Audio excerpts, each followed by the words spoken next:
किया जाता है। तो बिहार सरकार के अपर मुख्य सचिव महोदय, डायरेक्टर महोदय, उप डायरेक्टर महोदय उस संकल्प को पढ़े। स्वीकृत अगर रिक्त पद है तो क्यों हटा रहे हैं? ऐसा हटाए थे, बीपीएससी का बहाली हुआ था तो जेपी विश्वविद्यालय में हटा दिए थे 4 विषय को, लेकिन उनको पढ़ाने के लिए कोई नहीं मिला। 6 महीना दौड़ा के कुल सचिव महोदय फिर कर लिए। यूजीसी का आया है चिट्ठी 19 में, उसमें लिखा है अगर आपको सीट अगर बढ़ता है तो सेक्शन पोस्ट सारे विश्वविद्यालय में 200-300 सेक्शन पोस्ट है, उसके 20% आप रख सकते हैं, तो 20 से 60 हो जाएगा। लेकिन अभी जो हिंदी का मामला है जिसमें हम लोग विधानसभा मार्च कर रहे हैं, उसमें सारे विश्वविद्यालय में स्वीकृत एवं रिक्त पद है। एक आध दो घटेगा तो उसमें 20% वाला में कर ले।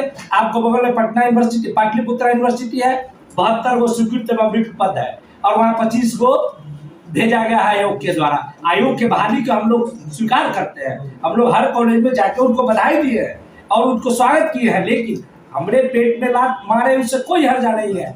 हम लोग तत्काल जो है कानून है, बिहार सरकार कानून का उल्लंघन कर रही है, अपने संकल्प का उल्लंघन कर रही है। माननीय शिक्षा मंत्री महोदय कुछ समझ ले गए, वो कह रहे हैं कि ऑटोनोमस है विश्वविद्यालय, ऑटोनोमस विश्वविद्यालय उसको हम कैसे कहें? वहाँ क्या कहते हैं, आरा में हटा दिया गया 3 गो गेस्ट प्रोफेसर के, वहाँ 4 सीट स्वीकृत रिक्त पद है कि कौन हिसाब से हटाएंगे? संकल्प, अभी संकल्प हम आप लोग दिखाते हैं, उसमें संकल्प में स्पष्ट लिखा है यूजीसी के दिशा निर्देश पर स्वीकृत एवं रिक्त पद पर आपकी नियुक्ति की जाती है।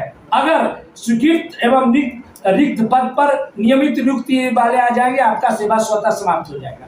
उसी संकल्प का उल्लंघन हो रहा है, वो तो पूरा हो ही नहीं रहा है। अभी सीट खाली है हर यूनिवर्सिटी में, मेरे बिहार यूनिवर्सिटी में 32 गो को हटाया गया, वहाँ 20 सीट खाली है। यहाँ एलएनयू दरभंगा में हटाया गया 38 गो को, वहाँ 30 सीट खाली है। इनके यूनिवर्सिटी में क्या वो सीट खाली है? सरकार बोल रही है कि 3 सीट खाली का मतलब होता है जिसका कोई निश्चय तिथि नहीं होता है, वो अतिथि होते हैं, कभी भी आपको लाया जा सकता है। नहीं, एक ढंग से बोल दीजिए, वैसा हम लोग रोड पर के नहीं है। 2010 में यूजीसी एक चिट्ठी दिया था सारे हिंदुस्तान के कुल सचिव और कुलपति महोदय को, जो बिहार पूरे इंडिया में शिक्षक का कमी है, इसलिए सहायक प्राध्यापक के पद पर पदोन्नत हो गए और कुछ रिटायर हो गए, इसलिए बीपीएससी का बहाली प्रक्रियाधीन है, इसलिए इनको रखा जाए। हम लोग रोड पर के लोग नहीं, हम लोग उसमें लिखा गया था यूजीसी के रूल पर रखे। हम लोग नेट है, पीएचडी है और हमको हटा नहीं सकते हैं जब तक स्वीकृत एवं रिक्त पद है तब तक नहीं है। सर बात ये है कि आपके नाम में ही अतिथि जुड़ा हुआ है और सरकार बोल रही है कि अतिथि का मतलब होता है कि कभी भी बिना तारीख का वो आ जाता है। वही मेरी बात ये सुनिए, अतिथि ये हमारे शब्द नहीं है। अतिथि कितने दिनों के लिए होता है? 6 महीना, 1 साल, 11 महीना। हम लोग 4-4 साल, 7-7 सालों से है। 7 साल से कोई अतिथि होता है? 7 साल से तो कोई अतिथि नहीं होता है। 5 साल से तो कोई अतिथि नहीं होता है, 4 साल से तो कोई अतिथि नहीं होता है। और आपने अतिथियों को क्या कहा? आपसे पर क्लास काम लेने, और आप क्या काम ले रहे हैं? आप बोल रहे हैं कि एग्जाम ड्यूटी में चले जाओ, मजिस्ट्रेट बन जाओ, तो परीक्षा ले लो, तो मूल्यांकन कर लो।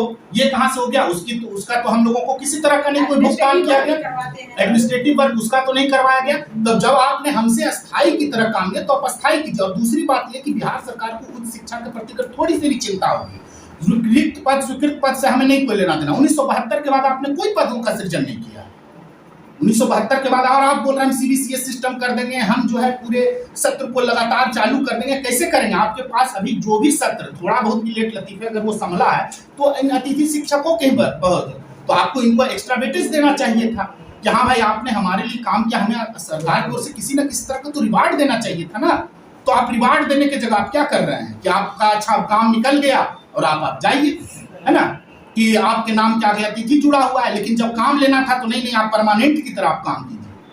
तब अतिथि की तरह वो काम भी लेते कि हम एक क्लास आज दिए, फिर उसके बाद हम दिन भर स्वतंत्र हैं, हम अपना कुछ भी और भी काम करें। यही होता है ना अतिथि का मतलब। एफिडेविट में ये ले लिए कि आप जो है आप कोई और कोई काम नहीं कर सकते।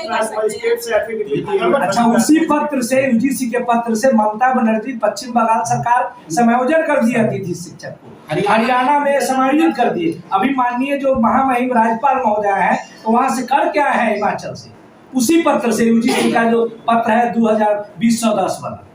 और यहाँ अतिथि तो ये लोग न हटाएगा, सुनिए, वो जो रिवाइज रेगुलेशन आया यूजीसी का, जिसका वो चिट्ठी दिखा रहे थे अभी, उसमें एक स्टेटमेंट ये भी है यूजीसी का कि जो गेस्ट टीचर की जो नियुक्ति होगी वो 70 ईयर्स तक उनको रखा जाएगा, उनको हटाया नहीं जा सकता। जब आप यूजीसी का ही जो रूल्स रेगुलेशन उसको बिहार गवर्नमेंट फॉलो नहीं कर रही है, बहुत ही दुख की बात है। लेकिन अभी तो बिहार सरकार जुल्म कर रहा है, स्वीकृत में रिक्त पद है, हिंदी वाले को कैसे हटा दिया? अभी भी पिछला अच्छा, उस पर आप बहाल नहीं कर सकते, कोर्ट का रूलिंग है। संजीव प्रकाश शर्मा लिखे हैं, एक अतिथि को हटा के दूसरे अतिथि नहीं आप बहाल कर सकते हैं। उस अति में बोले हैं न्यायमूर्ति महोदय अपने इजलास से बोले हैं कि आप जब आयोग का बहाली हो गया तो आप 10 साल किससे पढ़वाइएगा? अब तो 10 साल के बाद पढ़ाई विज्ञापन निकलेगा। माननीय मुख्यमंत्री महोदय बोले हैं जब बीपीएससी ही बहाली करेगा। अरे बीपीएससी तो 14 में बहाली शुरू किया, अब 22 में इंसिडेंट हिस्ट्री का 23 में अब कर रहा है। आयोग अच्छा कर रहा है, जल्दी जल्दी कर रहा है, इनको दिक्कत लग रहा है, उनको किसी को बहाली नहीं करना है, हम लोग को फिर 6 महीना हटा के फिर हम ही लोग से काम करवाना है। बात अब समझ रहे हैं, भितरिया उनका जाएगा 6 महीना